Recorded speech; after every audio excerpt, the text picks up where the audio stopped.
I visited Venice recently, and it's one of those places that stays with you long after you leave. From the moment I arrived, it felt completely different to anywhere else I've been. No cars, no roads in the usual sense, just water, stone, and narrow walkways weaving through centuries of history.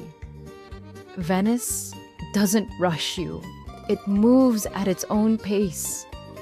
One of the first things I did was take a gondola ride. I know it's iconic, but gliding through the smaller canals really does give you a new perspective. The buildings rise straight out of the water, their walls worn by time, and you drift beneath low bridges that have seen generations pass through.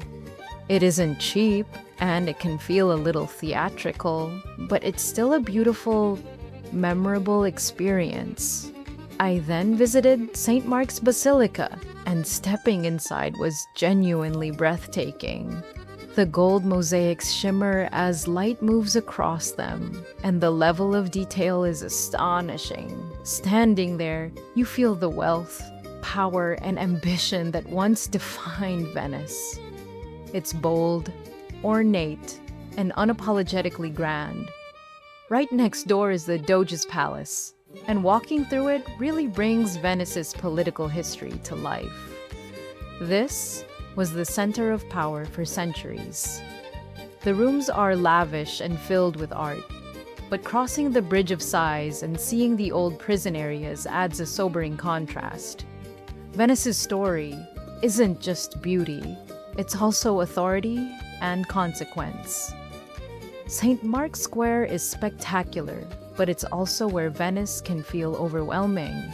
During the day, it's packed with visitors, noisy and chaotic at times. But early in the morning or later in the evening, it transforms completely. The crowds thin out, the light softens, and the square becomes calm and atmospheric, almost magical. One of my favorite stops was the Rialto Market. This felt like real Venice. Local shopping for fresh seafood and produce, stall holders calling out, and a genuine sense of everyday life. It was a reminder that Venice isn't just a tourist destination. People still live and work here. I also took a day trip to the nearby islands. Murano was fascinating, especially watching master glassblowers at work. It's a craft refined over generations, and seeing it up close gives you a real appreciation for the skill involved. Burano was completely different. Brightly colored houses, quiet canals, and traditional lacework. It felt slower, more relaxed, and incredibly photogenic. Some of my favorite moments, though, came from simply wandering, getting lost on purpose, turning down narrow streets, crossing tiny bridges, and stumbling into quiet little squares. Venice rewards curiosity. The less you plan, the more it gives back. The food was another highlight.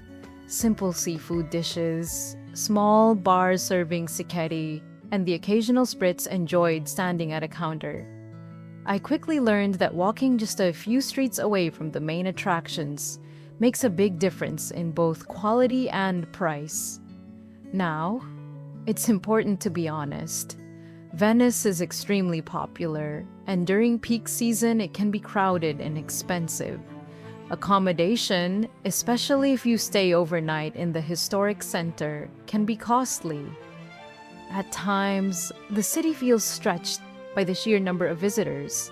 But even with that reality, Venice is extraordinary. There is nowhere else like it. A city built on water, where history isn't locked away in museums. It surrounds you at every turn. Yes, it can be busy. Yes, it can be expensive. But if you plan well and embrace both the beauty and the reality, Venice offers an experience that's truly unforgettable.